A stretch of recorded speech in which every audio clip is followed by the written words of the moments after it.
Welcome to yo-yo TV. ఎన్నికల రణక్షేత్రం రగులుతోంది. గెలుపు కోసం అధికార పార్టీ వ్యూహాలు రచిస్తోంది. అయితే ఏది ఏమైనా సరే విజయ బావుట ఎగరవేయాలని కాంగ్రెస్ పార్టీ ఆలోచిస్తోంది. 100 ఏళ్ల పైగా చరిత్ర కలిగిన కాంగ్రెస్ పార్టీకి పట్టం కట్టాలని ఆశిస్తున్న ముఖ్యుల్లో ఒకరు మర్రి శశిధర్ రెడ్డి గారు. ప్రస్తుతం మర్రి శశిధర్ రెడ్డి గారు మనతో పాటు ఉన్నారు. ఈ ఎలక్షన్స్ గురించి ఆయన అంతరంగం ఏంటో ఒకసారి తెలుసుకుందాం. నమస్తే మర్రి శశిధర్ రెడ్డి గారు, ఎలా ఉన్నారు సార్? గుడ్. చాలా రోజుల తర్వాత. మొన్న అసెంబ్లీ ఎలక్షన్స్లో చూసాము, కొంత నెగిటివ్ రిజల్ట్స్ చూసాము కాంగ్రెస్ పార్టీకి సంబంధించి. బట్ లోక్సభ ఎలక్షన్స్లో ఎలాంటి రిజల్ట్స్ చూడబోతున్నాం? అసెంబ్లీ ఎలక్షన్స్లో కొంత ఒక పార్టీకి చాలా పెద్ద దెబ్బ తగిలిందని చెప్పి ఒప్పుకోవాల్సినటువంటిది. అధికారానికి రావాల్సినటువంటి పరిస్థితి నుండి గతంలో కన్నా తక్కువ సీట్లు రావడం జరిగింది. అయితే దాని తర్వాత జరిగినటువంటి సర్పంచ్ ఎన్నికల్లో పార్టీ తరఫున పార్టీ మద్దతు తెలిపినటువంటి అభ్యర్థులు కొంత ఓవరాల్గా పర్ఫార్మెన్స్ ఇంప్రూవ్ అయిందని చెప్పుకోవచ్చు. మొన్న గ్రాడ్యుయేట్స్ పట్టభద్రుల కాన్స్టిట్యున్సీలో ఎమ్మెల్సీ ఫలితాలు చూస్తే జీవన్ రెడ్డి గారు గెలిచినటువంటి మెజారిటీ అది చూస్తే అది చాలా ఆశాజనకంగా ఉంది. ఒక రకంగా ఎమ్మెల్సీ ఎలక్షన్స్, ఈ లోకల్ బాడీస్కి సంబంధించి, టీచర్స్ సంబంధించి లోకల్ బాడీ ఎమ్మెల్సీ ఎలక్షన్స్లో టీఆర్ఎస్ ముందుగానే గ్రహించి దూరంగా ఉన్నారు. ఒక వర్గంలో ఉన్నటువంటి ప్రజలకు టీఆర్ఎస్ పైన ఏ రకమైనటువంటి అభిప్రాయం ఉంది అనేటువంటిది మనకు బాగా స్పష్టంగా కనబడుతుంది. దాన్ని ఇప్పుడు పార్లమెంట్ ఎన్నికల్లో ఫలితాలు గతంలో అసెంబ్లీలో వచ్చినటువంటి దానికన్నా కొంత మెరుగ్గా ఉంటుందని చెప్పి ఆశించడానికి కొంత ఆస్కారం ఉంది. అదే కాకుండా ఈ ఎన్నికలు ఇది కేవలం రాష్ట్ర ప్రభుత్వానికి సంబంధించినటువంటి ఎన్నికలు కాకుండా దేశ భవిష్యత్తుకు సంబంధించినటువంటి ఎన్నికలుగా, ప్రత్యేకంగా ఏ రకంగా పరిస్థితులు వస్తున్నాయో, ఎంత ఫెడరల్ ఫ్రంట్ అనేటువంటి మాట కేసీఆర్ గారు చెప్పిన, ఆయన కేసీఆర్ గారు కానీ అటు జగన్ గారు కానీ వీళ్ళిద్దరితో పాటు అసదుద్దీన్ ఓవైసీ కానీ వీళ్ళంతా కూడా బీజేపీకి అనుకూలంగా ఫలితాలు వచ్చేదానికి వాళ్ళు ప్రయత్నం చేస్తున్నారు. వారు గెలిచినా రేపు బీజేపీకి మద్దతు తెలిపేటువంటి పరిస్థితులు ఉంటాయి. కాంగ్రెస్ పార్టీ ఏవైతే కొంత వైఫల్యాల్ని చూసిందో అసెంబ్లీ ఎలక్షన్స్లో, వాటికి కారణాలు ఏమనుకుంటున్నారు? కారణాలు చాలా ఉన్నాయి, కానీ ఈ సందర్భంలో వాటిపైన ఎక్కువగా చెప్పడం సరైనటువంటిది కాదు. ఏదైనా కానీ పార్టీ అధిష్టానం ఖచ్చితంగా వీటన్నిటిని కూడా పరిగణలోకి తీసుకొని, Congress may be down but it cannot be out. రాబోయేటువంటి రోజుల్లో మరొకసారి పార్టీని బలోపేతం చేసుకునేటువంటి పరిస్థితులు వస్తాయి. ఇప్పుడు కూడా ఈ ఎన్నికల్లో కూడా కొంత మెరుగైనటువంటి ఫలితాలు రావడానికి ఆస్కారం ఉంటుంది. ఇప్పుడు ప్రస్తుతం సికింద్రాబాద్లో ఫలితం ఎలా ఉండబోతోంది? సికింద్రాబాద్లో ఈరోజు ఒక రకంగా చూస్తే ప్రత్యేకంగా టీఆర్ఎస్ పార్టీ తరఫున ఏ రకంగా వచ్చినటువంటి అభ్యర్థి విషయాన్ని మీరు పరిగణలోకి తీసుకుంటే, అన్ని వర్గాలకు చెందినటువంటి వారంతా కూడా భయాందోళనకు గురవుతున్నట్టుగా చాలా స్పష్టంగా కనబడుతుంది.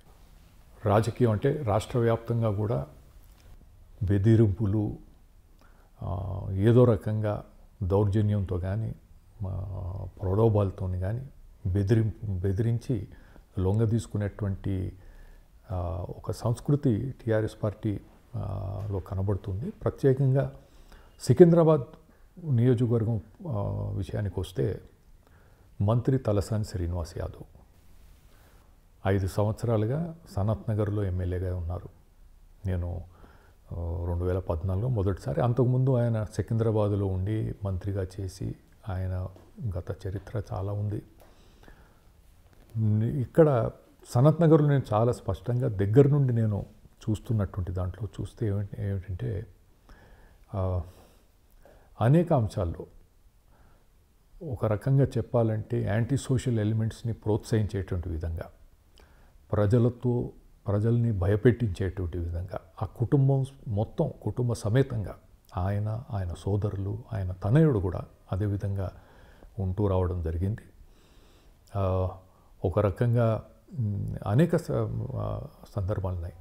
ఆయన ఒక సోదరుని పైన అటెంప్ట్ మర్డర్ కేసు కూడా బుక్ చేయించడం జరిగింది ఈ మధ్యకాలంలో, ఈ 2014 తర్వాత ఎస్సీ అట్రాసిటీస్ కేసు బుక్ చేయడం జరిగింది. వారి ముందు ఎవరైనా ఎదురు మాట్లాడే ప్రయత్నం చేస్తే ఏదో రకంగా వాళ్ళని అణిచేయాలనేటువంటి దౌర్జన్యంతో వారు చేస్తూ పోతుంటే నేను ఎక్కడికక్కడ అడ్డుకునేటువంటి ప్రయత్నం చేస్తూ వచ్చాను. ఆ రకమైన అటువంటి పరిస్థితుల్లో ప్రైవేట్ ఆస్తులకు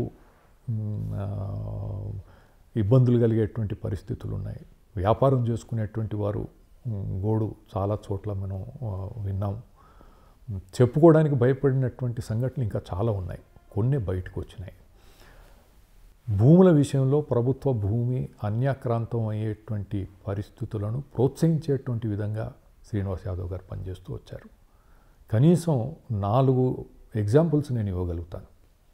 సంజీవ్ రెడ్డి నగర్లో ఉన్నటువంటి ఈడబ్ల్యూఎస్ క్వార్టర్స్, హౌసింగ్ బోర్డు నిర్మాణం చేసినటువంటి ఈ ఇండ్ల నిర్మాణం పూర్తయిన తర్వాత హౌసింగ్ బోర్డు మిగతా స్థలాన్ని అంతా కూడా జిహెచ్ఎంసీ మున్సిపల్ కార్పొరేషన్కి హ్యాండ్ ఓవర్ చేసింది. అయినప్పటికీ ఏదో పాత తప్పుడు కాయిదాలు ముందు పెట్టుకొని ఎవరో దాంట్లో కోర్టును ఆశ్రయించి ఇది నా భూమి అని చెప్పుకునేటువంటి ప్రయత్నం చేస్తుంటే నేను ఓడిపోయే వరకు అక్కడ దాని గురించి మాట్లాడకుండా 2014 ఓడిపోయిన తర్వాత ఏదో కేసులో మేము స్టే తీసుకున్నామని, ఆర్డర్ తీసుకున్నామని మంత్రి గారి ప్రోద్బలంతో అది కబ్జా చేసుకునేటువంటి ప్రయత్నం చేస్తే స్థానికులు వెళ్ళి ఇది సరైంది కాదంటే, కాదు మీరు ప్రైవేట్ ల్యాండ్ నేను ఏం చేయలేనని చెప్పినప్పుడు అక్కడ నేను గవర్నమెంట్ ల్యాండ్ అనేటువంటి బోర్డు పెట్టించడం జరిగింది. ఈనాటికి కూడా మున్సిపల్ కార్పొరేషన్ పైన ఒత్తిడి తీసుకొస్తున్నారు. అఫిడవిట్ ఫైల్ చేయడం లేదు మున్సిపల్ కార్పొరేషన్ వాళ్ళు. ఒక కేసులో ఇంప్లీడ్ కావడం లేదు. అంటే ఏదో రకంగా లాలూచిపడి ఇది ప్రైవేట్ పరం చేయాలి, ప్రభుత్వానికి చెందినటువంటి భూమి. ఇంకొకటి చూస్తే ఒక స్లమ్ ఏరియా ఉంది, లిస్ట్లో పేరు లేకుండా చేసే ప్రయత్నం జరిగింది. అక్కడ ఉండేవాళ్ళు ఎక్కడికైనా వెళ్ళిపోండి అని చెప్పి రాణిగంజ్ దగ్గర ఉన్నటువంటి జీన్వాలా కాంపౌండ్లో అక్కడ నిలబడి నేను గవర్నమెంట్ ల్యాండ్ అనేటువంటి బోర్డు అక్కడ కూడా పెట్టించాను. బన్సిలాల్పేటలో 3,000 గజాలకు పైన ఉండేటువంటి స్థలం తప్పుడు దస్తావేజులు సృష్టించి వారు మా భూమిగా చెప్పుకోయేటువంటి ప్రయత్నం చేస్తుంటే దాన్ని అడ్డుకొని ప్రభుత్వం తీసుకోవాలి భూమిని, అక్కడ ఆ పేదలు నివసిస్తున్నారు అని చెప్పి అక్కడ కూడా గవర్నమెంట్ ల్యాండ్ అనేటువంటి బోర్డు పెట్టించడం జరిగింది. అక్కడ కనీస వసతులు కల్పించాలంటే వాళ్ళను అక్కడ అధికారులను పనిచేయనీయకుండా ప్రైవేట్ ల్యాండ్ అని చెప్పి ఆపించే ప్రయత్నం చేసింది మంత్రి తలసాని గారు. బేగంపేటలో పాటిగడ్డ ప్రాంతంలో 4 ఎకరాల భూమి ఉంది. సరే, ఆ భూమి డిస్ప్యూట్ ఉందా ఏదుందా ప్రభుత్వం రికార్డులలో అది ఖచ్చితంగా దాంట్లో ఉన్నటువంటి ఎక్స్టెంట్ ఎవరి ఆధీనంలో ఎంత ఉంది అనేది 20 సంవత్సరాల పైగా ట్రిబ్యునల్ ఇచ్చినటువంటి రిపోర్ట్లో ఉన్నదాని ఆధారంగా ఒక స్లమ్ ఏరియాకు 3 ఎకరాలు ఉండే భూమిలో దాంట్లో 1 ఎకరం కలుపుకొని ఎవరో ప్రైవేటు బిల్డర్ వచ్చి తప్పుడు దస్తావేజులు పర్మిషన్ తీసుకొని వస్తే దాన్ని నేను అడ్డుకోవడం జరిగింది. అయినా అటు మున్సిపల్ కమిషనర్ కానీ, commissioner survey and land records కానీ, కలెక్టర్ కానీ వీరు దానిపైన సరైనటువంటి ప్రభుత్వం వారికి ఆ భూమిని రక్షించే పరిస్థితిలో లేకపోవడం, వారు కావాలని దాన్ని ఏమి యాక్షన్ తీసుకోకుండా ఉండడం చాలా స్పష్టంగా దీనికి పైనుంచి వచ్చేటువంటి ఒత్తిడి మంత్రి గారు, ఎందుకంటే నేను ఓడిపోయిన తర్వాత ఇదంతా మొదలు పెట్టడం జరిగింది. దీంట్లో చాలా స్పష్టంగా ఉంది. ఇలాంటివన్నీ జరుగుతుండేటువంటి నేపథ్యంలో క్యాండిడేట్ విషయానికి వస్తే ఆయన కుమారుడు, పత్రికలు మీడియాలో వచ్చినటువంటి విషయాలు ఎన్నో ఉన్నాయి. మొదలు నేను ఒక విషయాన్ని ప్రస్తావించాను. మొన్న జరిగినటువంటి అసెంబ్లీ ఎన్నికల సందర్భంగా ఈనాడు టీడీపీలో పోటీ చేసినటువంటి అభ్యర్థి ఈరోజు టీఆర్ఎస్లో చేరాడు. అతను ఎలాంటి ఆరోపణలు చేశాడు ఎన్నికల సందర్భంగా? చట్టాన్ని చేతుల్లో తీసుకునేటువంటి ప్రయత్నం చేస్తూ, వేధిస్తూ, బెదిరిస్తూ ఆ, తన తన కారు డ్రైవర్ని, తన బంధువుల్ని ఈ తలసాని సాయి కిరణ్ యాదవ్ ఎంత గొడవ చేస్తే పోలీస్ స్టేషన్లో కంప్లైంట్ చేయడం ఇవన్నీ కూడా జరిగినాయి. ఇదేదో ఎన్నికల సందర్భంగా ఒక్కోసారి కొంచెం ఎక్సైటెడ్గా వ్యవహారం చేస్తూ ఉంటారు. ఇది సహజంగా మనం చూస్తాం. కానీ అంతకుముందు జరిగినటువంటి విషయాలు కూడా ఒక సందర్భంలో ఒక పోలీస్ అధికారి ఉండగానే, అంటే మంత్రి కొడుకుగా, తన తండ్రి ఎలక్షన్ సందర్భంగా మంత్రి కొడుకుగా పోలీస్ అధికారి సమక్షంలో అక్కడ ఉన్నటువంటి వారిని విపరీతంగా కాలర్ పట్టుకొని బెదిరించేటువంటి, దౌర్జన్యం చేసేటువంటి ప్రయత్నం జరిగింది. ఇవి ఇప్పుడు జరిగినట్టు గతంలో చూస్తే మనం చూసాం. ఒక ఎంపీ భర్తని కిడ్నాప్ చేశారనేటువంటి మాట, ఆయన తర్వాత ఆయనతో ఏదో రాయించుకున్నారనేటువంటి మాట, సెటిల్మెంట్సు, కబ్జాలు,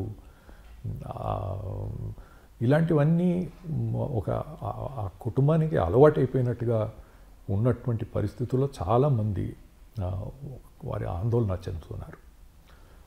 ఏమిటంటే తండ్రి కొడుకులు ఈ విధంగా చేస్తూ పోతే సికింద్రాబాదులో, అంటే ఈ నియోజకవర్గం మొత్తం, ఇప్పుడు సనత్ నగర్కు పరిమితమైనటువంటి ఈ దాదాగిరి, వీళ్ళు మొత్తం పార్లమెంట్ నియోజకవర్గానికి దీన్ని విస్తరిస్తే చాలా దారుణంగా పరిస్థితులు తయారవుతాయి.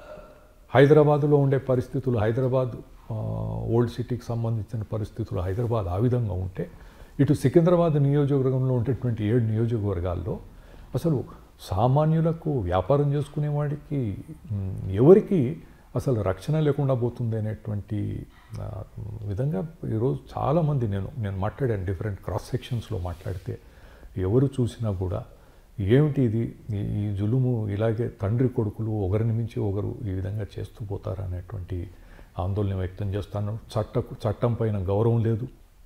బోనాల సందర్భంలో మీరు డీజే సౌండ్ సిస్టమ్ పెట్టకూడదు అని చెప్పి ప్రభుత్వాలు చాలా ఖచ్చితంగా వాళ్ళు ఒక ఆదేశాలు ఇచ్చిన తర్వాత దాన్ని డిఫై చేసేటువంటి విధంగా మంత్రిగా ఉండేటువంటి వ్యక్తి చట్టాన్ని గౌరవించకుండా వచ్చినటువంటి ఉన్నతాధికారి పైన దురుసుగా ప్రవర్తిస్తూ నోటికొచ్చినట్టు మాట్లాడితే ఏం మెసేజ్ మనం సమాజానికి ఇస్తున్నాం అనేటువంటి దాన్ని ఆలోచన చేయకుండా పోతే ఇది ఒక కోఇన్సిడెన్స్ అని మనం అనుకోవచ్చు. కానీ ఈ 2015లో ఈ బోనాల సందర్భంగా ఈ గొడవ జరిగిన కొన్ని రోజులకే మారేడుపల్లి పోలీస్ స్టేషన్ని అక్కడ ఒక అతను పోలీసు తాగి ఉన్నటువంటి వ్యక్తిని ఆ పండుగ సందర్భంలో అదుపులోకి తీసుకొని విడుదల చేసిన తర్వాత చనిపోతే ఒక పెద్ద 500 మంది ఒక పోలీస్ స్టేషన్ పైన దాడి జరపడం, ఇది బహుశా నక్సల్ ప్రభావిత ప్రాంతాల్లో కూడా ఇలాంటిది జరిగి ఉండదు.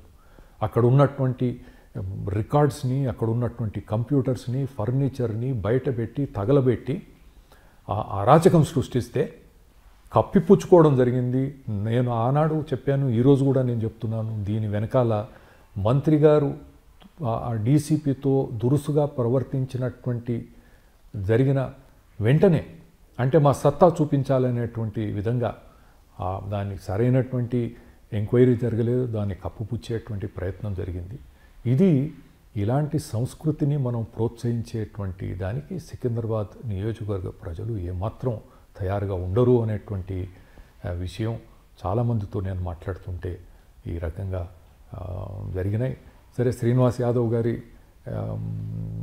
మిగతా సోదరులు కూడా ఎవరు అంటే ఎక్కడ ఏదైనా మాట్లాడితే మేము చూస్తాం బిడ్డ అని బెదిరించడం, భయపెట్టించడం, ఇది ఆనవాయితీగా ఇది మొత్తం నగరానికి పాకిపోతే మనం ఎక్కడో రాయలసీమ ఫ్యాక్షనిజం, రౌడీయిజం ఎక్కడెక్కడో ఉంటాయనేటువంటిది కాకుండా ఇక్కడ హైదరాబాదు రాజధాని, తెలంగాణ రాజధానిలోనే ఈ విధంగా జరిగితే చాలా దురదృష్టకరంగా ఉంటుందనేటువంటి మాట ఈరోజు ప్రజలు అనుకుంటున్నారు. రైట్. మీరు ఇన్ని విషయాలు చెప్తున్నారు కదా టీఆర్ఎస్ అభ్యర్థికి సంబంధించి. ఈ టీఆర్ఎస్ అభ్యర్థి సాయి కిరణ్ యాదవ్ ఎవరైతే ఉన్నారో ఆయనకి పోటీగా మీ పార్టీ నుంచి పోటీ చేస్తున్న అంజన్ కుమార్ యాదవ్ గారు ఎంత మేరకు పోటీ ఇవ్వగలరు? 2 సార్లు అంజన్ కుమార్ యాదవ్ గారు 2004-09లో ఆయన ఎంపీగా ఉన్నారు. ఆ రోజుల్లో హైదరాబాద్ పట్టణానికి సంబంధించి చాలా మంచి అభివృద్ధి కార్యక్రమాలు జరిగినాయి. కాంగ్రెస్ ప్రభుత్వంలో కూడా ఉంది. అభివృద్ధి కార్యక్రమాలు జరిగినాయి. ఈరోజు రింగ్ రోడ్ కానీ, హైదరాబాద్కి మంచినీళ్ళు తీసుకొచ్చేటువంటి వ్యవస్థ కానీ, ఎయిర్పోర్ట్ కానీ, కొన్ని వందల కోట్ల పెట్టుబడులతో ఎంతో బ్రహ్మాండంగా జరిగిన దాంట్లో ఆయన కూడా పాలు పంచుకోవడం జరిగింది. కనుక ఆయనకు అనుభవం ఉంది. ఆయన ఆ రకంగా ఒకటి ఖచ్చితంగా ఆయన గతంలో ఉన్నటువంటి ఆయన పనిచేసినటువంటి తీరుంది. కొత్త వ్యక్తి కాదు, ఆయన గురించి తెలిసినటువంటిదే. వీళ్ళిద్దరినీ చూసుకుంటే ఖచ్చితంగా ఆయన వైపు ప్రజలు మొగ్గు చూపుతారని చెప్పి నాకు నమ్మకంగా ఉంది. సో అంజన్ కుమార్ యాదవ్ గారికి మద్దతుగా మీరు ప్రచారంలో పాల్గొనబోతున్నారా? నేను తప్పకుండా పాల్గొంటున్నాను. ఇంచుమించుగా రోజు పాదయాత్రలు, రోడ్ షోస్ ఇవన్నీ కూడా నిర్వహిస్తున్నాం. రాబోయేటువంటి కొంత బయట ఖమ్మం నియోజకవర్గాన్ని కూడా వెళ్ళాల్సినటువంటి బాధ్యత నా పైన ఉంది. అవన్నీ చూస్తూ మొత్తం అన్ని విధాల నా నియోజకవర్గంలో ప్రత్యేకించి అన్ని బాధ్యతలు తీసుకొని నేను వారి ఎన్నికల ప్రచారంలో పూర్తి భాగస్వామ్యాన్ని పంచుకుంటున్నాను. సనత్ నగర్లో గత ఎన్నికల్లో తలసాని శ్రీనివాస్ యాదవ్ గారికి 30,000 పైన మెజార్టీ వచ్చింది. ఇప్పుడు అదే స్థాయిలో తన కుమారుడికి కూడా వస్తుందని ఆయన ధీమాతో ఉన్నారు. ఏం చెప్తారు? సరే, ఇది ఎన్నికలు ఫలితాలు వచ్చిన తర్వాత తెలుస్తాయి. ఎన్నికల ముందు ధీమా వ్యక్తం చేస్తారు. నేను ఎక్కడో నాతోటి ఎవరో అన్నారు, ఇంకేదో టీవీలో ఇంటర్వ్యూలో మాట్లాడుతూ ఆయన 6 లక్షల మెజారిటీ నాకు వస్తుంది సికింద్రాబాద్ పార్లమెంట్లో అని చెప్పి ఆయన కొడుకు చెప్పుకుంటున్నాడు. సరే, ఇవన్నీ చెప్పుకోవడానికి అన్నీ ఉంటాయి. కానీ ఖచ్చితంగా ఇక్కడ పరిస్థితులు మారినాయి. ఆ రోజు ఉన్నటువంటి దానికి ఆ రోజు టీడీపీకి ఈ సీట్ ఇవ్వడం వలన ఆయన చాలా సంతోషపడ్డాడు, నేను పోటీలో లేనని. కనుక ఆ రోజు వచ్చినటువంటి రిజల్ట్స్ పరిస్థితులు వేరు, ఇప్పుడు జరిగే ఎన్నికల పరిస్థితులు వేరు. తప్పకుండా కాంగ్రెస్ పార్టీకి చాలా మెరుగ్గా ఉంటుందనేటువంటి విశ్వాసం నాకు. గత ఎన్నికల్లో మీరు పోటీ చేస్తుంటే సనత్ నగర్ నుంచి విజయం సాధించగలిగేవారేనా? ఒక టీవీ ఛానల్ వాళ్ళు ఆన్లైన్ సర్వే చేస్తే 68 నాకు, 32 అంజన్ కుమార్ యాదవ్ మన శ్రీనివాస్ యాదవ్ గారికి అని చెప్పి చాలా స్పష్టంగా ఉండింది. ఐఎమ్ కాన్ఫిడెంట్, ఖచ్చితంగా గెలిచి ఉండేవాడిని. ఆ విశ్వాసం నాకు ఉండింది. కానీ పరిస్థితుల ప్రభావం మా పార్టీలో సర్వే చేస్తే రాదని చెప్పి, ఈయనైతేనే బెస్ట్ క్యాండిడేట్ అని చెప్పి ప్రత్యేక శ్రద్ధ తీసుకొని మా పిసిసి అధ్యక్షుడు ఆ విధంగా చేశాడు. అప్పుడు చాలా విషయాలు చెప్పాను. అది సరే, రాజకీయాల్లో ఇవన్నీ కూడా జరుగుతుంటాయి. నేను పార్టీ మారను, నియోజకవర్గం మారను, రిటైర్ కాబోను అని చెప్పి చాలా స్పష్టంగా చెప్పాను. కనుక ఆ రోజు ఫలితాలు ఖచ్చితంగా గెలిచేటువంటి విశ్వాసం నాకు ఉండింది అప్పుడు. అయితే డీకే అరుణ గారు, సునీత లక్ష్మారెడ్డి గారు, సబితా ఇంద్రారెడ్డి గారు వీళ్ళందరూ అంటే వాళ్ళ కారణాలతో, అంటే కుమారులకి రాజకీయ భవిష్యత్తు కోసమో లేకపోతే వాళ్ళ రాజకీయ భవిష్యత్తు కోసమో పార్టీ మారారు. రీసెంట్గా చూసాం కూడా. సో మీరెందుకు ఆ దిశగా ఆలోచించట్లేదు? అంటే ఆ పార్టీ నుంచి మీకేమైనా వచ్చిందా పిలుపు?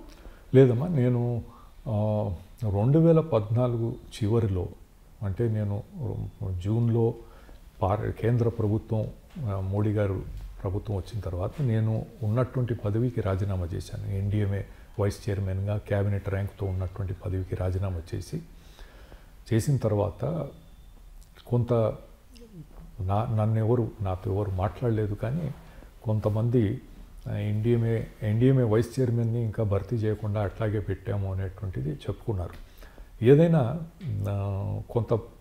మా వాళ్ళే కొంత ప్రచారం చేశారు, శశిధర్ రెడ్డి వెళ్ళిపోతా అంటే నా గురించి ఇంకొక ఆలోచన చేయకుండా ఉండాలని చెప్పి ఆయన పోతాడు అనేటువంటిది. ఆ రోజుల్లో నాయకత్వం మార్పు, పార్టీలో నాయకత్వం మార్పు, పిసిసి అధ్యక్షుడు మార్పు జరుగుతుంది అనేటువంటి బ్యాక్గ్రౌండ్లో శశిధర్ రెడ్డి పోతున్నాడు అని చెప్పే ప్రచారం మా వాళ్ళే చేస్తే నేను స్పెసిఫిక్గా చెప్పాను, నేను అంటే బీజేపీకి పోతున్నాను. ఒకసారి నేను ఢిల్లీలో కొంతకాలం ఉండి తిరిగి వచ్చిన తర్వాత నేను రాగానే మర్నాడు ప్రెస్ మీట్ పెడితే మా ఆఫీస్కి ఒక 8-10 ఓబీలు వచ్చాయి, ఓబీ వన్స్. అంటే నేనేదో ప్రకటిస్తున్నాను అనుకున్నాను. కానీ బీజేపీ వాళ్ళ ఆలోచనాపరం సిద్ధాంతపరమైనటువంటి విషయాలు ఏవైతే ఉన్నాయో దానికి ఎట్టి పరిస్థితుల్లో ఆ ఆలోచనకి నాకు ఎప్పుడు పొంతన లేదు, ఇప్పుడు లేదు, రాబోయేటువంటి రోజుల్లో కూడా ఉండదు. కనుక అటువంటి పరిస్థితి గతంలో రాలేదు, ముందు కూడా రాదు. పార్టీలు మారే సరే, పార్టీలో కేవలం పదవుల గురించేది కానీ మనం చేయాల్సినటువంటి, నేను పదవిలో లేకపోయినా మొన్న ఈ 5 సంవత్సరాల నుండి శ్రీనివాస్ యాదవ్ గారు గెలిచి మంత్రిగా ఉన్న ఆయన చాలామంది అనేవారు, Srinivas Yadav is in power but Shashidhar Reddy is powerful. కనుక ప్రజలకు ఏదైనా మంచి చేయాలనుకున్నా, న్యాయం చేయాలనుకున్నా, ప్రజల పక్షాన న్యాయం పక్షాలను నిలబడాలంటే ఏ పదవి అవసరం లేకుండా మనం చెప్పే మాటలో న్యాయం ధర్మం ఉంటే, మన వాదన సరైనటువంటిది ఉంటే ఎంతటి వాడికైనా ఏదైనా చెప్పేటువంటి విశ్వాసంతో మనం ముందుకు పోవచ్చు. రాజకీయాలు ఉండేది సరే, ఏదైనా పదవులు వచ్చినప్పుడు ఇంకా పని చేసే అవకాశం ఉంటుంది, కానీ పదవి లేకపోతే ఏమి చేయలేము అనుకోవడం కరెక్ట్ కాదు. అంటే చివరి వరకు కాంగ్రెస్ పార్టీని వీడను అసలు ఆలోచన లేదు, అవకాశం లేదని ఖరాఖండిగా మీరు చెప్తున్నారు. కానీ ఆ స్థాయి గౌరవం పార్టీ నుంచి మీకెందుకు దక్కట్లేదు? సరే, అది ఇవన్నీ జరుగుతూ ఉంటాయి. నాన్నగారి కన్నా నేను చాలా చిన్నవాడిని. అంటే వారు చేసినట్టు వారికి ఉండేటువంటి అనుభవం, వారికి ఉన్నటువంటి గౌరవం ఓ సందర్భం పార్టీలో అట్లా వస్తుంటాయి పరిస్థితులు. వారు కూడా 2 సార్లు ముఖ్యమంత్రి అయినా, ఒకసారి 2 సంవత్సరాల 8 మాసాలకి రాజీనామా చేయాల్సి వచ్చింది. రెండోసారి ఎవరు ఊహించని విధంగా పార్టీని గెలిపించిన తర్వాత 1 సంవత్సరానికి రాజీనామా చేయాల్సి వచ్చింది. కనుక పార్టీలో అనేక పరిస్థితుల ప్రభావం, అక్కడ కేంద్రంలో ఉండేటువంటి నాయకత్వాన్ని ఒక రకంగా ఇన్ఫ్లుయెన్స్ చేసేటువంటి పరిస్థితులు కూడా కల్పిస్తుంటారు. నేను మాత్రం పదవుల గురించి ఎప్పుడు పాకలాడలేదు. కనుక వస్తే ఖచ్చితంగా నేను చేయగలుగుతాను, నాకు విశ్వాసం ఉంది. అది పార్టీ ఆలోచన మేరకు ఉంటుంది. కానీ అది నాకు ఇంకా షీలా దీక్షిత్ గారు 81వ సంవత్సరంలో ఆమె పిసిసి అధ్యక్షులయ్యారు. కనుక నేను I have a long way to go. అంటే సికింద్రాబాద్ టికెట్ మీరు ఆశించినట్టు కోరుకున్నట్టుగా వార్తలు వచ్చాయి, నిజమేనా? నేను చాలా స్పష్టంగా చెప్పాను. నేను అంటే అసెంబ్లీ టైంలోనే, అసలు మామూలుగా అయితే నాకు సనత్ నగర్ నాకు కాదంటే మరి ఏంటి అని బార్గెన్ చేస్తారని, ఐఎమ్ నాట్ ఇంట్రెస్టెడ్. నేను సనత్ నగర్ కాదంటే ఓకే, నేను పార్టీ వదిలిపెట్టను, నేను రాజీనామా చేయను, పోటీ చేయను, ఇండిపెండెంట్గా రిటైర్ గాను అని చెప్పాను. పార్లమెంటు విషయం అప్పుడు ప్రస్తావనకు రాలేదు. అంతకుముందు కానీ తర్వాత కానీ నన్ను అడిగినప్పుడు నేను చేయడానికి నేను సిద్ధంగా లేనని చెప్పాను. నేను ఎప్పుడు పార్లమెంటుకు పోటీ చేయాలనే ఆలోచన చేయలేదు, కనుక ఆ ప్రస్తావన ఎప్పుడు రాలేదు. ఓకే. సో అలాగే దేశ రాజకీయాల్లో ప్రస్తుతం మోడీ హవాని తట్టుకొని కాంగ్రెస్ నుంచి రాహుల్ గాంధీ ప్రధాని కాగలరని మీరు భావిస్తున్నారా? ఈరోజు ఒక రకంగా మీరు అనలైజ్ చేసి చూస్తే, గతంలో కేవలం 6 రాష్ట్రాల్లో బీజేపీకి 220 సీట్లు వచ్చాయి. 221 సీట్లు వచ్చింది 6 రాష్ట్రాల్లోనే. మొత్తం దేశంలో ఉండే 542 స్థానాల్లో వారికి 220 స్థానాలు కేవలం 6 రాష్ట్రాల్లో వచ్చాయి. మిగతా రాష్ట్రాలన్నీ కలిపితే 61 స్థానం వారికి వచ్చింది. అంటే 221 + 61 282 వచ్చాయి బీజేపీకి. ఈరోజు 6 రాష్ట్రాల్లో చూస్తే సగానికి సగం తగ్గేటువంటి పరిస్థితులు చాలా స్పష్టంగా కనబడుతున్నాయి. అది సరే, మీడియాలో చేసుకున్నటువంటి ప్రచారం కానివ్వండి, అంత బ్రహ్మాండంగా ఉందని చెప్పుకోవడం అవన్నీ వేరే విషయాలు. కానీ అక్కడ వాస్తవంగా మీరు ఆ రాష్ట్రాలు, మీరు ఉత్తరప్రదేశ్ చూడండి, మధ్యప్రదేశ్ చూడండి, రాజస్థాన్, మహారాష్ట్ర, అంటే వాడికి ఎక్కువ సీట్లు వచ్చినటువంటివన్నీ చూస్తే 220లో నేను లెక్కేస్తే, నేను ఈ మధ్య ఢిల్లీకి వెళ్ళినప్పుడు కూడా కొంతమంది నా మిత్రులు, మా సీనియర్ జర్నలిస్ట్ అంతా కూడా కూర్చొని మేము వర్కౌట్ చేస్తే మాకు వచ్చింది 106. మిగతా 61 సీట్లు, అంటే మిగతా రాష్ట్రాల్లో 61 సీట్లు వస్తే అక్కడ 30 రావచ్చు.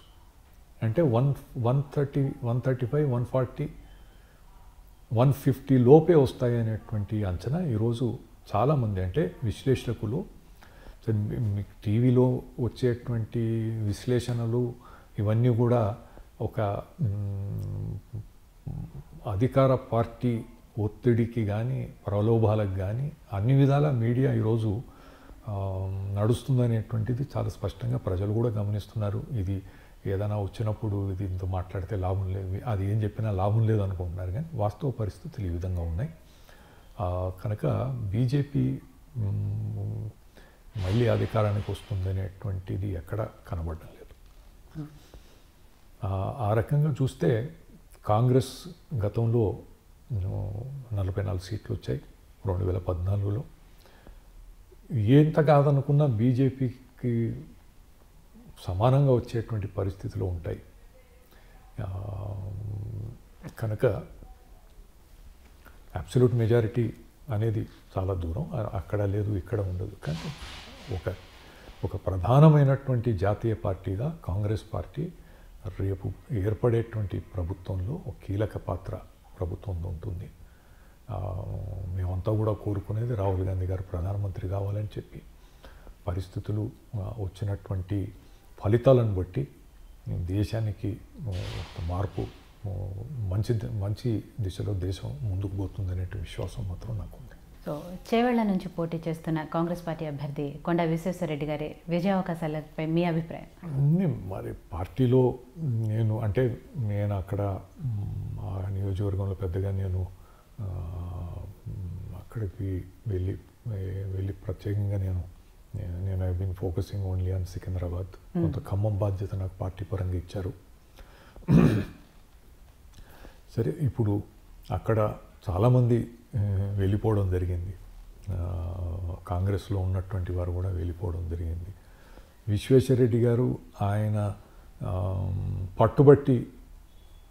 చేవెళ్లలో పట్టుబట్టి ఏ అభ్యర్థికి అయితే టికెట్ ఇప్పించాడో ఓడిపోయిన తర్వాత ఆయన కూడా టీఆర్ఎస్లోకి వెళ్ళిపోవడం జరిగింది. అదొక పెద్ద ఇష్యూగా సబితా ఇంద్రారెడ్డి గారు ఆ రోజు ఆయన పార్టీ వీడడానికి కారణం అదని చూపించారు. ఏది ఏమైనా గట్టి పోటీ ఉంటుందని చెప్పి నేను చెప్తున్నారు. చూడాలి ఏ విధంగా ఫలితాలు వస్తాయి. సో అలాగంటే ఖమ్మంలో పార్టీ బాధ్యతలు తీసుకున్నానని చెప్తున్నారు. ఎలా ఉంది ఖమ్మంలో పరిస్థితి? ఎలా ఉంది అంటే నేను మొదటి రోజు వెళ్ళొచ్చాను నామినేషన్ వేసేటువంటి టైం. దాని తర్వాత రెగ్యులర్గా ఫాలోఅప్లో ఉన్నాను. అభ్యర్థి కానీ మిగతా అక్కడ ఇన్ఛార్జ్గా కోఆర్డినేటర్గా ఉన్నటువంటి వారు కానీ ఒక మంచి ఉత్సాహం ఆ రోజు కనబడింది. కాంగ్రెస్ పార్టీ అభ్యర్థి రేణుకా చౌదరి గారి పట్ల ఖచ్చితంగా గెలిచే అవకాశాలు, అసలు గెలిచే సీట్లలో ఫస్ట్ గెలిచే దాంట్లో ఖమ్మం ఉంటుందని చెప్పి చాలామంది భావిస్తున్నారు. అక్కడ ఇటీవలే టీడీపీ నుంచి టీఆర్ఎస్లో చేరినటువంటి నామా నాగేశ్వరరావు గారు ఉన్నారు.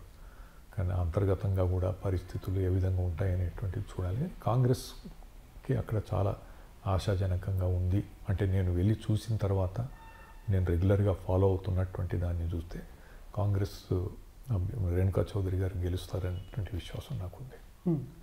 సో కాంగ్రెస్ పార్టీలో ఎప్పటి నుంచో ఉంటున్న సీనియర్ నాయకులు మీరు. సో అప్పటి నుంచి ఇప్పటి కాంగ్రెస్ పార్టీ పరిస్థితిని చూస్తే ఏమనిపిస్తుంది? అసలు ప్రస్తుతం రాష్ట్రంలో కాంగ్రెస్ పరిస్థితి ఎలా ఉంది? Things can always be better.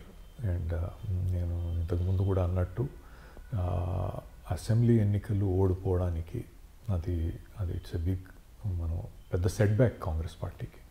సరే, దాని నుంచి కోలుకోవాలి. అది త్వరలో జరగాలని చెప్పి నేను ఆశిస్తున్నాను. ఈ ఎలక్షన్స్లో కూడా ఫలితాలు కలిసి రావాలని చెప్పి కూడా ఆశిస్తున్నాను. పరిస్థితి దీన్ని సరి చేసుకోవడానికి అన్ని విధాలా రేపు కాంగ్రెస్ పార్టీ ఖచ్చితంగా కేంద్రంలో అధికారానికి వస్తుంది. ఇక్కడ ఉన్నటువంటి పరిస్థితులను పూర్తిగా అర్థం చేసుకొని సరైనటువంటి నిర్ణయాలతో ముందుకు పోతే పార్టీ మళ్ళీ ఒకసారి పూర్వవైభవాన్ని మనం చూసుకోవడానికి అవకాశం ఉంటుంది. గతంలో నేను చూశాను నాన్నగారిని 2 సందర్భాల్లో ఎవరు అనుకోనటువంటి పరిస్థితిలో పార్టీని గెలిపించారు. 78లో 89లో. ఆ రోజు వెంగళరావు గారు 78లో ముఖ్యమంత్రి. దేశం ఎక్కడా కాంగ్రెస్ పార్టీ లేదు, జనతా పార్టీ ఉంది. ఇక్కడ ఉన్నటువంటి కాంగ్రెస్ ముఖ్యమంత్రి బ్రహ్మానంద రెడ్డి గారితో రెడ్డి కాంగ్రెస్ అని ఏర్పాటు చేసుకుని వారు ఉన్నారు. కాంగ్రెస్ ఏర్పాటు చేసి గెలిపించడం జరిగింది. 89లో ఎన్టీ రామారావు గారు ముఖ్యమంత్రిగా ఉన్నప్పుడు ఆయనని ఎవరు అసలు ఆయన గురించి ప్రస్తావన కూడా చేయకూడదు, ఆయన టైగరు, ఇన్విన్సిబుల్, ఆయన ఎవరు ఓడించలేరు అనేటువంటి పరిస్థితి ఆ రోజు ఆ విధంగా ఆలోచన చేస్తున్నటువంటి సమయంలో వారు నిలబడి పార్టీని గెలిపించడం జరిగింది. పార్టీ అధ్యక్షుడిగా ఉన్నటువంటి వ్యక్తి పార్టీని బలోపేతం ఏ విధంగా చేయాలి, పార్టీలో గెలవడానికి మనం ఏం చేయాలనేటువంటి ఆలోచన చేయాలి. వ్యక్తిగతమైనటువంటి అభిప్రాయాలను, వ్యక్తిగతమైనటువంటి ఒక తనకు కావలసినటువంటి దానికే పరిమితం కాకుండా ఒక డీటెయిల్ అంటే చాలా he should not become an object. తను ఎక్కడ తన్ను మధ్యలో పెట్టి తన చుట్టూ వాతావరణం ఏర్పాటు చేసుకోవాలనేటువంటి, విజయానికి ఏమి చేస్తే మనం గెలుస్తాం అనేటువంటి దానికి అన్నీ చేయడానికి ముందుకు రావాలి. ఆ రకమైనటువంటి ఆలోచనతో ముందుకు పోయినప్పుడే పార్టీలో మంచి ఫలితాలు వస్తాయి. శశిధర్ రెడ్డి గారు, తెలంగాణలో రాజకీయం అంటే ఒకప్పుడు మర్రి కుటుంబం గుర్తొచ్చేది. సో అలాగే హైదరాబాద్లో మర్రి శశిధర్ రెడ్డి గారు అంటే ఒక బ్రాండ్. సో ఇప్పుడు ఎందుకు అంటే అంత దూకుడుగా ప్రవర్తించట్లేదు?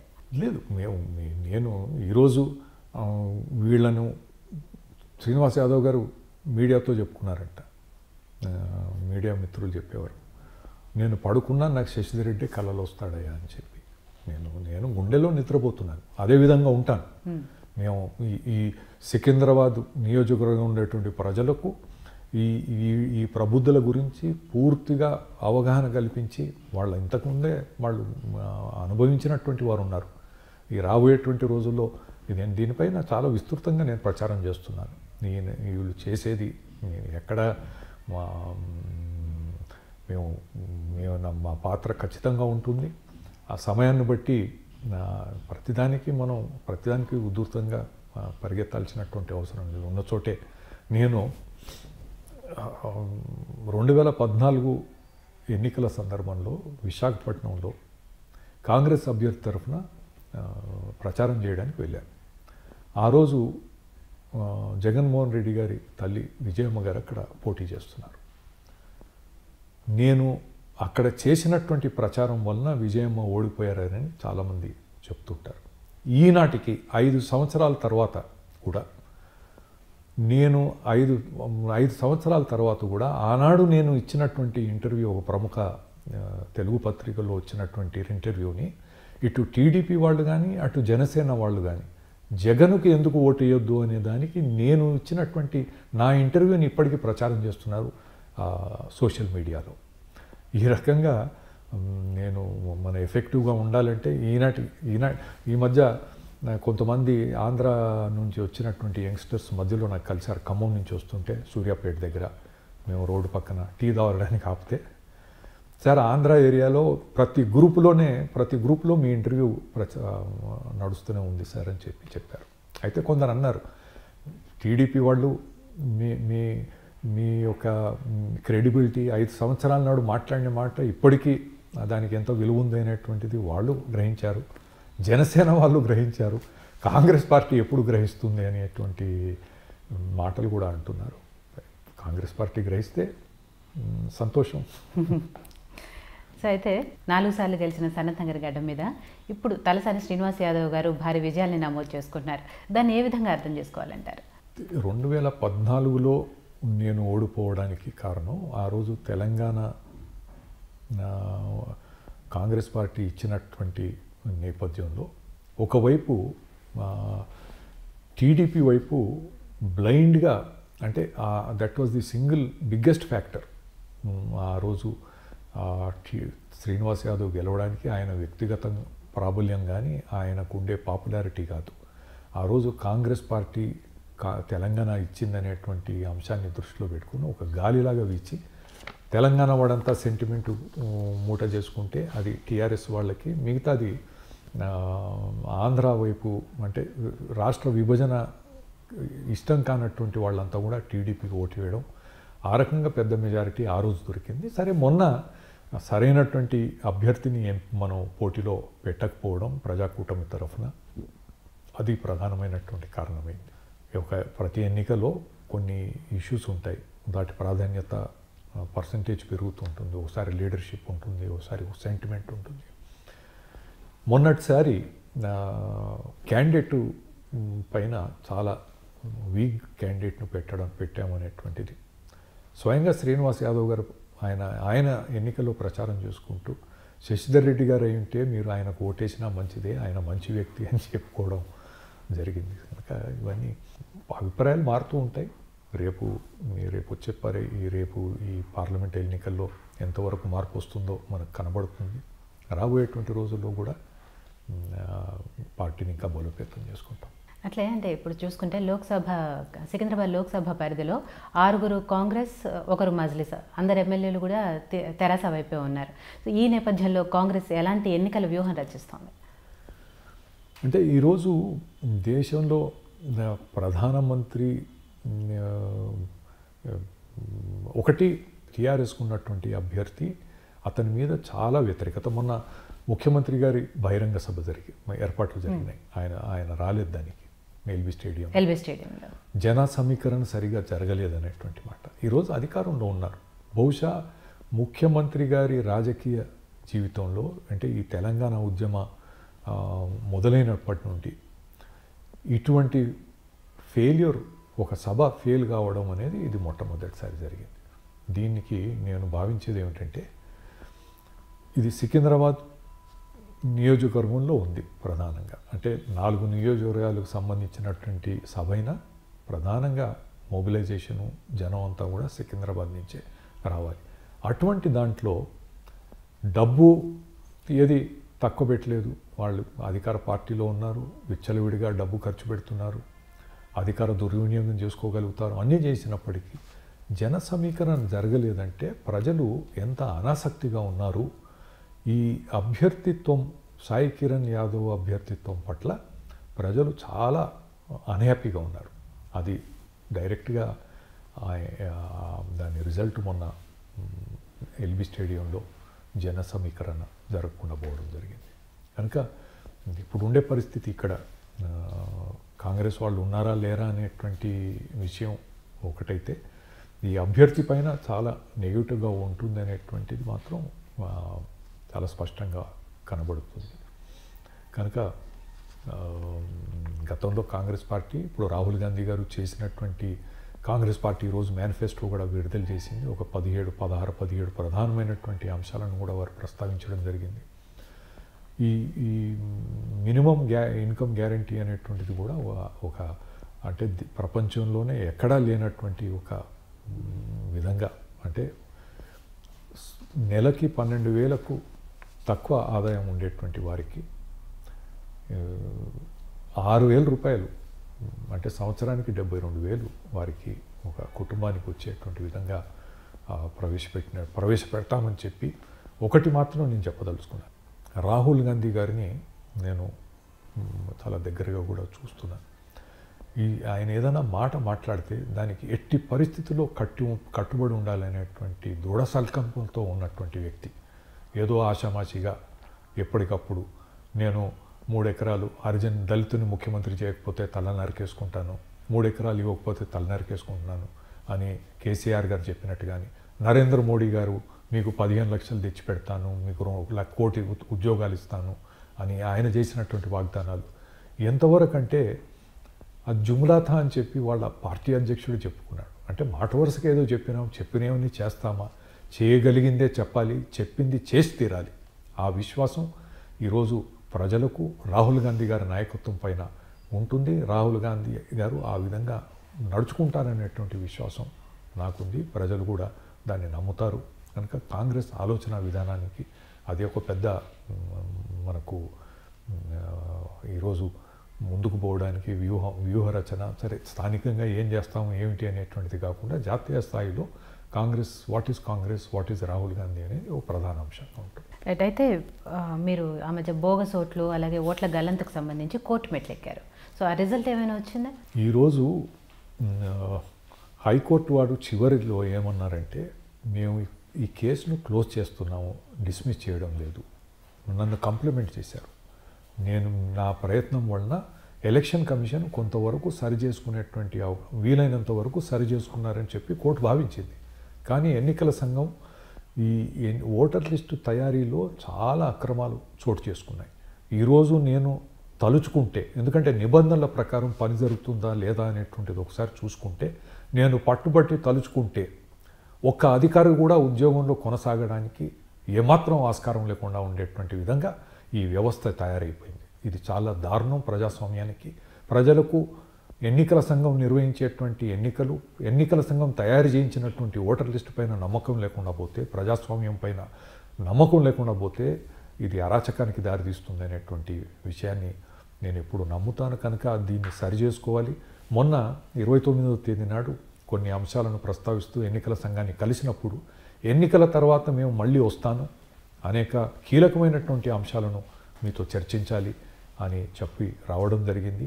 కనుక ప్రజలు కనీసం నేను ఎక్కడికి పోయినా సార్ మీ వలన ఒక అందరికీ ఆలోచన చేసుకోవడం అయితే మొదలుపెట్టాము.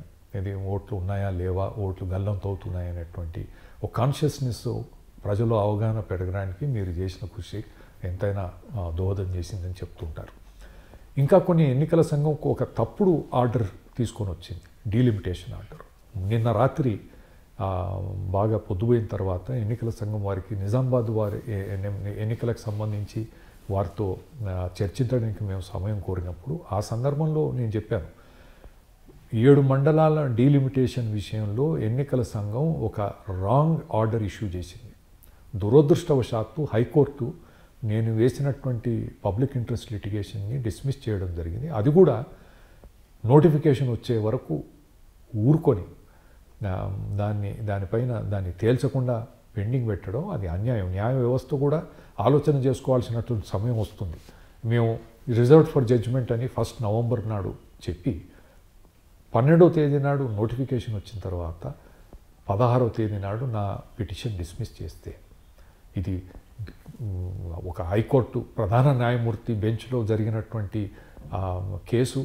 వారు ఏది చేసినా మనం మాట్లాడకుండా ఊరుకోకూడదు అనేటువంటి మాట అది సరైనటువంటిది కాదు. రాబోయేటువంటి రోజుల్లో న్యాయ వ్యవస్థ కూడా సరైనటువంటి విధంగా న్యాయం అవును కాదు మీరు ఏదైనా చెప్పండి, సమయానికి చెప్పండి. ఒకవేళ మీరు కాదంటే నేను సుప్రీంకోర్టుకు వెళ్ళేవాడిని.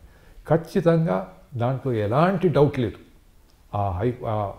ఎలక్షన్ కమిషన్ ఇచ్చినటువంటి ఆర్డర్ అది సరైనటువంటిది కాదు, అది నిలబడదు. అయితే ఆ రోజు డిస్మిస్ చేసిన తర్వాత నేను నిన్న రాత్రి అధికారులకు చెప్పాను, I will come back, it's a question of my credibility. నేను ఏది చెప్పినా కూడా గాల్లో మాట్లాడే వ్యక్తిని గాను. మీరు కోర్టు కొట్టేసినా ఆ రోజు ఉండేటువంటి పరిస్థితుల్లో అది కొట్టేసినా నా మాటలో నిజాన్ని నేను నిరూపించుకోవాలి, లేకపోతే నా విశ్వసనీయతపై క్వశ్చన్ మార్క్ రాకుండా ఉండాలి అనేటువంటి ఆలోచనతో నేను ముందుకు పోతున్నాను. దీన్ని తీసుకొస్తాను. అంతేకాదు 2023లో ఎన్నికలు జరగడానికి ఈరోజు 119 నియోజకవర్గాలను 154గా పెరిగేటట్టు కూడా నేను పట్టుబట్టి దాన్ని సాధిస్తాననేటువంటి విధంగా నేను ముందుకు పోతాను. 2013లో ఈ చట్టం రూపొందించేటప్పుడు, విభజన చట్టం రూపొందించే సమయంలో నేను చేసినటువంటి ప్రస్తావన క్యాబినెట్ కేంద్ర ప్రభుత్వం ఒప్పుకొని నియోజకవర్గానికి 7 అసెంబ్లీ సెగ్మెంట్స్ ఉన్నాయి. ఇప్పుడు లోక్సభకి 7 ఉన్నాయి. కొన్ని రాష్ట్రాల్లో 5 నుంచి 16, నాగాలాండ్లో 60 నియోజకవర్గ అసెంబ్లీ నియోజకవర్గాలు అయితే ఒక పార్లమెంట్ నియోజకవర్గం, సిక్కింలో 32 అయితే ఒకటి, ఉత్తరాఖండ్లో 14 అసెంబ్లీ నియోజకవర్గాలకు ఒక లోక్సభ. మన దగ్గర 7 నుంచి 9 చేస్తే చిన్న రాష్ట్రమైనటువంటి తెలంగాణలో మనం పెద్దగా దాన్ని మనకు రాజకీయ అస్థిరత లేకుండా ఉండే పరిస్థితులను మనం నెలకొల్పుకోవచ్చు. ప్రజలకు ప్రభుత్వానికి మధ్య అనుసంధానంగా ఉన్నటువంటి ప్రజాప్రతినిధుల సంఖ్య పెరిగితే ప్రజలకు ఎక్కువ న్యాయం చేయడానికి అవకాశం ఉంటుందనేటువంటి ఆలోచనతో నేను పెట్టింది. వాళ్ళు ఒప్పుకున్నారు. కానీ ఈ చట్ట సవరణ, రాజ్యాంగ సవరణ చేయాల్సి వస్తుందని చెప్పి దాని కొరకు అది నిలిచిపోయింది. ఈ 7 మండలాల సరైనటువంటి ఆర్డర్ రావాలంటే దానికి రాజ్యాంగ సవరణ జరగాలి, 2 కీలకమైనటువంటి చట్టాల సవరణ జరగాలి. దాంతోపాటు ఈ సీట్లు పెంచేటువంటి దాన్ని కూడా నేను ముందుకు తీసుకొని పోతాను. 2023లో 154 అసెంబ్లీ తెలంగాణలో ఆంధ్రప్రదేశ్లో 225 అసెంబ్లీ స్థానాలు ఏర్పడతాయనే నమ్మకం నాకుంది. ఓకే, సో రాబోయే రోజుల్లో తెలంగాణలో కాంగ్రెస్ పార్టీ భవిష్యత్తు ఎలా ఉండబోతోంది? కాంగ్రెస్ నమ్మినటువంటి సిద్ధాంతాలు ఈరోజు ప్రజలు కాంగ్రెస్ పట్ల విశ్వాసం అనేది చాలామందికి ఉంది.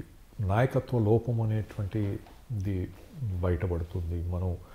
మనం పార్టీ నిర్మాణం చేసే దాంట్లో మనం ఎక్కడ లోపాలు ఉన్నాయనేటువంటి ఇది కూడా మనం గుర్తుంచుకొని సరిచేస్తే ఖచ్చితంగా కాంగ్రెస్ పార్టీ ఒక బలమైనటువంటి శక్తిగా ఉండిపోతుంది తెలంగాణలో. సో చివరిగా చెప్పండి మరి శశిధర్ రెడ్డి గారు, ప్రస్తుతం ఉన్న కాంగ్రెస్ పార్టీలో శశిధర్ రెడ్డి గారి పాత్ర ఎంతవరకు ఉంది, ఇక ముందట ఎంతవరకు ఉంటుంది? అది రాబోయేటువంటి రోజుల్లో కాంగ్రెస్ అధిష్టానం చేసేటువంటి ఆలోచనపై ఆధారపడి ఉంటుంది. నేను మాత్రం ఎప్పటికీ కాంగ్రెస్ వాడిగా ఉంటాను. నేను ఓ సందర్భంలో చెప్పాను, నాకు బ్యాటింగ్ వస్తుంది, కెప్టెన్ కాగలుగుతాను, సెంచరీ కూడా చేయగలుగుతాను. కానీ అటువంటి అవకాశం కలుగుతుందా లేదా అది వేరే విషయం. నేను మాత్రం పదవులకు ఆరాటపడేటువంటి వ్యక్తిని కాను. రాబోయేటువంటి రోజుల్లో ఏ విధంగా వస్తుందో చూసి దానికి అనుగుణంగా నేను మాత్రం I'm prepared. I'm my own agenda. ఈరోజు ఈ ప్రభుత్వం చేస్తున్నటువంటి అవినీతి గురించి పార్టీ పరంగా అవకాశాలు లేకపోయినా వ్యక్తిగతంగా నేను వదిలిపెట్టేది లేదు. అంతేకాకుండా చతుర్విధ జల ప్రక్రియ అనేటువంటి దాంతో ఫోర్ వాటర్ కాన్సెప్ట్ అని వాటర్ షెడ్ డెవలప్మెంట్తో 8,000 రూపాయలు ఎకరానికి ఖర్చు పెడితే 3 పంటలకు నీళ్ళు ఇచ్చేటువంటి విధంగా ఇది సాధ్యపడుతుందని చెప్పి నిపుణులు చెప్పిన తర్వాత కూడా ఈ రాష్ట్ర ప్రభుత్వం పూర్తిగా నిర్లక్ష్య వైఖరితో ఉంది. కోట్లాది రూపాయలు, 100,000 కోట్ల రూపాయలు ఖర్చు పెట్టి ప్రాజెక్టుల నిర్మాణం చేస్తున్నారు. ఈ మొత్తం వర్షాధార పంటలు ఉన్నటువంటి భూమంతా కూడా మనం 3 పంటలు పండించేటువంటి భూమిగా మార్చుకునేటువంటి అవకాశం ఉంది. దేశవ్యాప్తంగా కూడా మనకు ఉండేటువంటి భూమినంతా కూడా 2,16,000 కోట్లు ఖర్చు పెడితే ఒక సంవత్సరంలోనే, అంటే 2-3 సంవత్సరాల్లో ఈ పనిని ఇంప్లిమెంట్ చేసుకోగలిగితే మొత్తం వర్షం పైన ఆధారపడినటువంటి భూములన్నిటికీ కూడా మనం 3 పంటలకు నీళ్ళు ఇచ్చుకునేటువంటి అవకాశం ఉంది. ఈరోజు మనం చూస్తే అది దేశవ్యాప్తంగా ఉన్నటువంటి ఫిగర్ నేను చెప్తున్నాను, 2,16,000 కోట్లు. ఈరోజు తెలంగాణ రాష్ట్రం కాళేశ్వరం పైన ఎన్ని వేల కోట్లు ఖర్చు పెడుతుందో అనేటువంటిది చూస్తే మనం ఎంత మన నిధుల్ని ఎంత దుర్వినియోగం చేస్తున్నామో అనేటువంటిది చాలా స్పష్టంగా ఉంది. నేను దీనిపైన ఒక మంచి నమ్మకం, విశ్వాసంతో ఉంది. ఇంకా ఇప్పుడు మనకి ఇక్కడ ఉదాహరణలు ఉన్నాయి. 16-17 సంవత్సరాల తర్వాత కూడా 2001-2లో ఈ 4 వాటర్ కాన్సెప్ట్ ఇంప్లిమెంట్ చేసిన తర్వాత ఈనాటికి అక్కడ 3 పంటలకు నీళ్ళు వస్తున్నాయి. కనుక దీన్ని నేను విస్తృతంగా ప్రచారం చేయదలుచుకున్నాను. ఈ అవినీతి గురించి ప్రచారం చేయదలుచుకున్నాను. ఎన్నికల నిర్వహణలో ఎన్నికల సంఘం పాత్రపై సరైనటువంటి సమూలంగా దానిపైన ఆలోచన చేసి మార్పులు తీసుకొని రావాల్సినటువంటి అవసరం ఉంది. దానిపైన నేను పనిచేయదలుచుకున్నాను. ఎన్నికల సంఘం ఇక్కడ డీలిమిటేషన్ ఇష్యూలో దానిపైన నేను పని చేయడానికి చేతి నిండా పని ఉంది నాకు. ఆ రకంగా నేను I'm fully occupied. I will be fully occupied. Party అవకాశం ఏదైనా ఇస్తే ఖచ్చితంగా దాని ప్రకారం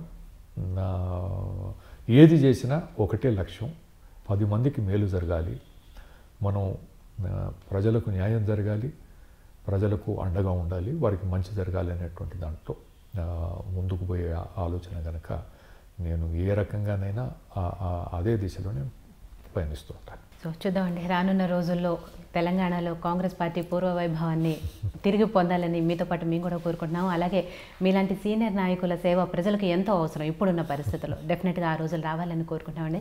thank you so much Shashidhar Reddy గారు. మీ గురించి చాలా విషయాలు మాతో షేర్ చేసుకున్నారు. Thank you so much. Thank you.